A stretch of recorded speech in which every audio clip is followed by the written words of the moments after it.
Overcrowding at high schools has become an issue in KISD. With enrollment numbers exceeding 2,000 students at all four public high schools now currently use portable classrooms, and currently 3 of those schools are over their suggested capacity.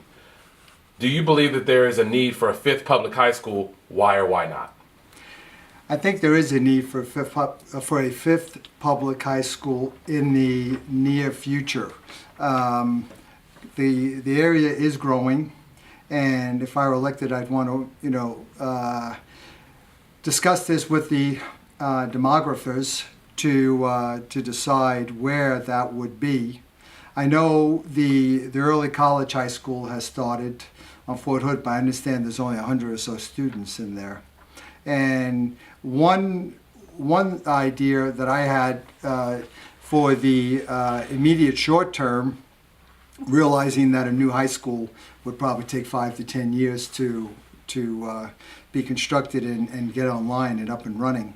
If the early high school, if the early college program was instituted at all the high schools, perhaps more students could be offloaded to CTC, so to speak, for their 3rd and 4th year. I know I have 2 sons who just graduated in the last several years from Killeen High School. They went to the IB program, and I had them stay in the IB program because I value the language instruction they received and the broad liberal arts background, so to speak, there. As a physician, I was tempted to place them in the TBI program, but then they would have had to commute to Temple. And my sons were very involved in after-school activities, either golf or student government and other activities, and they wanted to be on campus after school. So I didn't want them going downtown. But I think if the early college was more of a viable option, they might have done that. I know there is the dual credit, but I think if they get involved with the early college program, and they went over to CTC for some of the classes, that might have been an option. But I think in the long run, I've been reading about this issue for I think almost for the last 20 years that I've lived in the area. People have discussed the 5th high school. I remember when Harker Heights just opened up after being a 9th grade high school. And the area is growing. I don't see how there's really any way around it. But if the 5th school were built, I'd like it to be built adequately with an adequate cafeteria so that the kids wouldn't be in portables within a year or 2. Sure. As somewhat of a follow-up question to that, there's been a lot of discussion that the KISD Career Center should be turned into one of those high schools as well. What are your thoughts on possibly terminating the KISD Career Center's initial use and turning it into a full public high school? I don't think that's a good idea. I've known a lot of parents in the area and students who have been very happy with the Career Center. In fact, this past weekend, I went out to the KISD staff kickball tournament to discuss with teachers their ideas on what's going on in the community. And many of those teachers were very supportive of the Career Center. In fact, I met one teacher, well, there's more than one, who said that they were not able to get their child in their career program. I was not aware of that. I thought that I saw the article that I believe you wrote in the Killeen Daily Herald a couple of weeks ago about the Career Center and about the students coming in from the 8th grade. I remember my students were there, but I knew my sons when they were in the 8th grade, they were going to go right to college after high school. That wasn't an issue. But for a lot of parents, the Career Center is great because, one, they can get a job right after high school if they're not going to go to college right away, and others can get a job that they can utilize while they're going to college. So I think it would be a major mistake to get rid of the Career Center. And I've talked to people within the educational system here, and I have learned over the past several weeks that the Career Center is actually almost to capacity, if not already over capacity. So it would be, I would definitely not want to get rid of that. Plus, there's the issue of the land surrounding the Career Center. I think the campus is pretty landlocked, so it would be difficult to put in all the sports facilities that we like to have the kids involved with. I think it's best just to leave the Career Center as the Career Center and look at the demographics of the community and try to project where we'd want the next high school. KISD high school cafeterias are now struggling to accommodate all of the high school students during lunchtime, prompting the district to have an open campus lunch period. Many of these students leave the campus and walk off campus to get food. Accidents and altercations have happened during these times. What solutions do you suggest to this district that will help them to feed all of their students? I have to tell you, I have 5 sons, and not only have I raised the 5 sons, but my wife and I raised the niece, and they have gone through different combinations of schools, public and private. So it was actually my niece in 2001 who went to Harker Heights and graduated from there in 2005. And that's when I first found out that KISD had a open campus policy for lunch. I was shocked. I didn't expect it. However, looking into it further, I realized that while the kids can get the food, they always didn't have a place to sit. And it's the same thing at Killeen High when my sons went up there. They could get the food, but they didn't always have a place to sit. Sometimes my sons brought their own lunch and went to a classroom. There was a classroom where they could sit if there wasn't room in the cafeteria. And then they were able to get some work done. So that wasn't working. But there were other times when my sons wanted to go out of the campus to buy some food. And if there is not enough seating capacity within the cafeteria, I think allowing the kids to go off campus is a good thing. I've read in the papers about how I believe Grace Christian Church offers a good lunch to the kids at Ellison High School, and the kids like going over there. Sometimes it's for variety, sometimes it's for mentoring, things that are going on. I think the answer is not to restrict the kids. I think the answer is to make the school grounds safe. In Harker Heights, the school zone is from early in the morning to 4 o'clock. By Ellison and by Shoemaker, the roads, I know they're state roads, but the school zone doesn't go the whole day. Maybe the school zone needs to go the whole day, and a crossing area should be instituted. I think this is an opportunity for public-private partnership where first the crossing setup could be established so it would be safe for the kids to cross, because right now they don't like walking all the way down toward the light. I know that.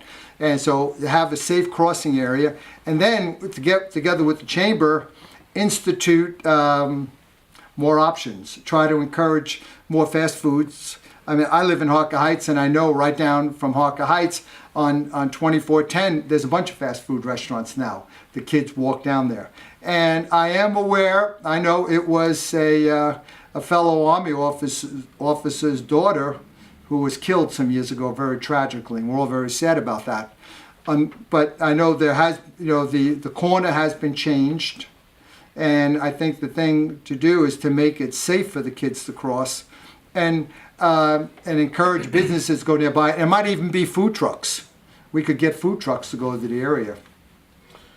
Various reports of on and off campus fights have occurred during these same open campus lunch periods as well after school.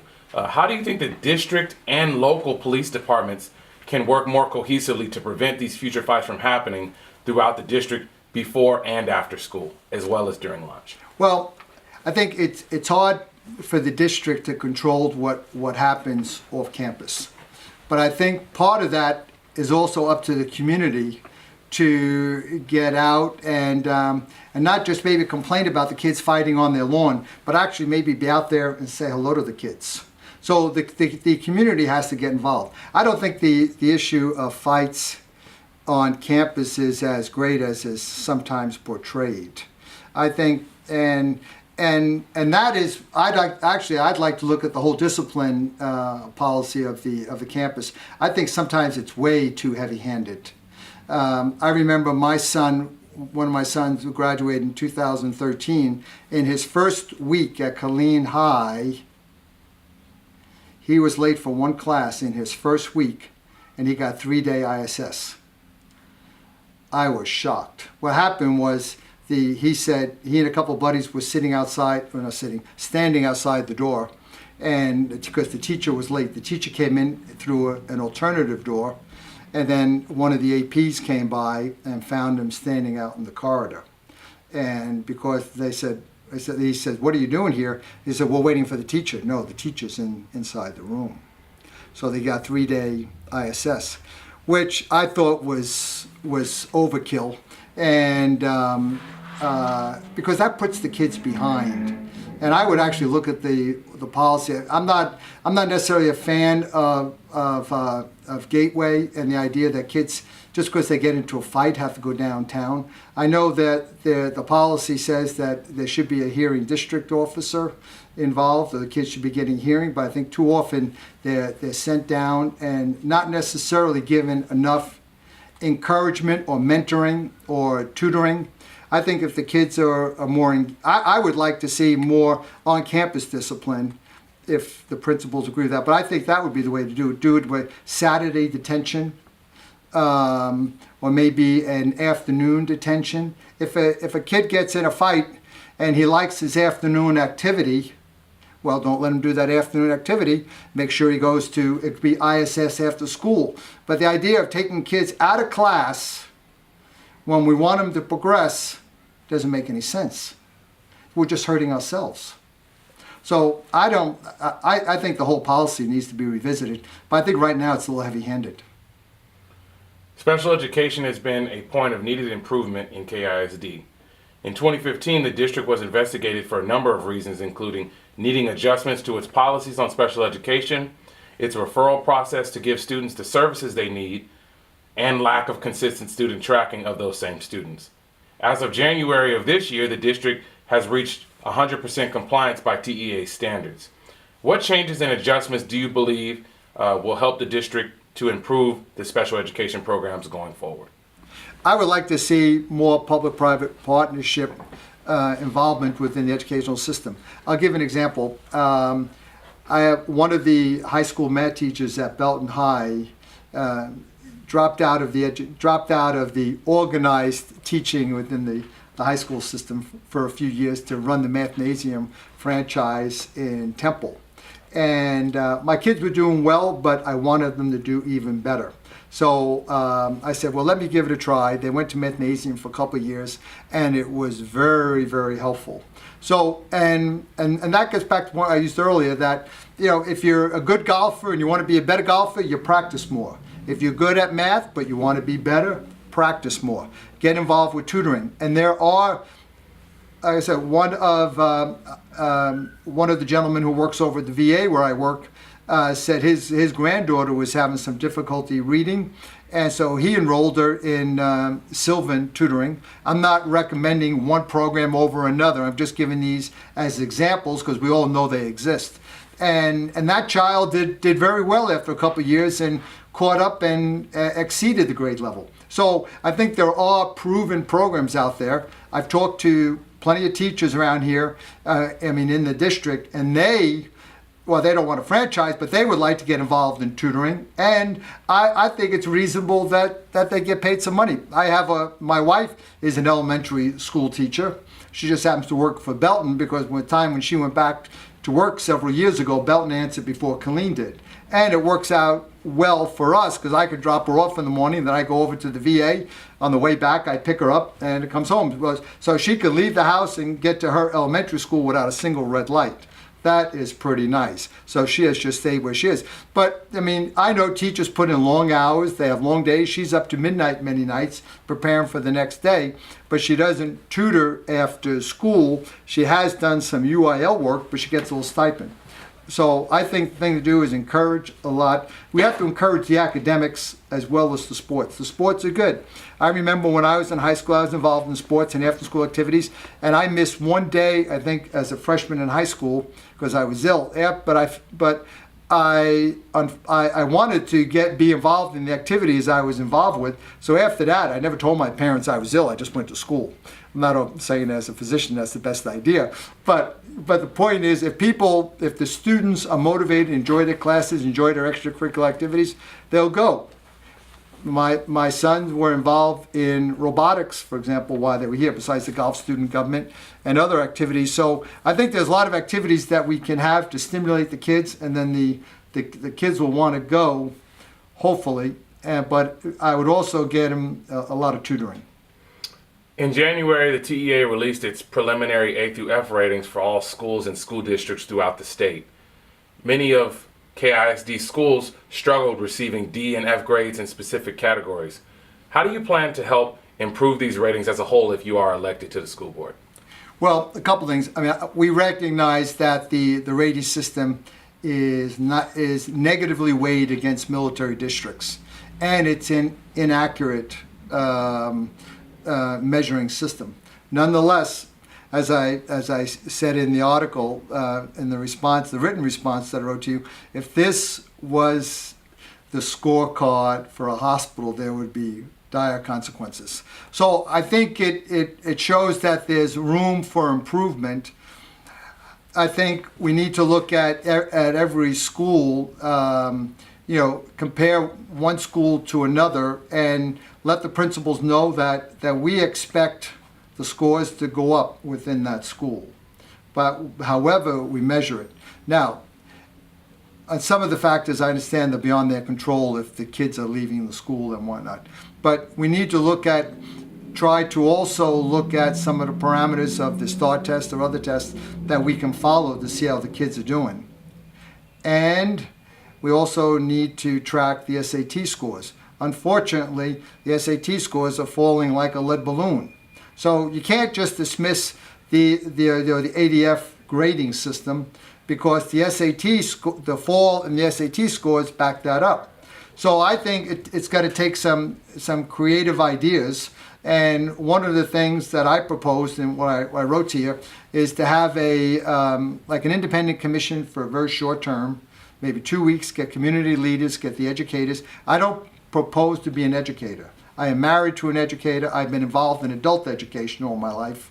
But for elementary and high school education, we're talking about, we need to get the educators that are here, get the superintendent, people from the superintendent's office, but get community leaders, look at the budget, look at the things that are going on, and come up with a recommendation to both the board and the superintendent. So I think it's got to take some creative ideas with public-private partnerships. I think perhaps we can have also more co-ops. We used to use the co-ops more to get the kids motivated. There is a Catholic high school, I think it's Cristo Rey in Austin, where the kids all work 1 day a week. Now, I'm not saying they should work 1 day a week here. It's a big system. But I know there is the co-op opportunities, and perhaps the co-ops, when the students do that, they should get credit for it. That would give them maybe some motivation and perhaps give them some money. But it's just an example of thinking outside the box. I think we need the independent review. I think we need to think outside the box. And I think we need to hold the principals accountable for some of the grades. If one principal can get the grades, get the scores to go up, and another doesn't, maybe we ought to look at why we're keeping the one who doesn't. Just like I'm sure the ADs around here are going to be evaluating the performance of the football players for their scores on, their performance on Friday night, just like all the other coaches. I'm not saying that the athletics should come first. The academics should come first, but we need to develop the whole kid.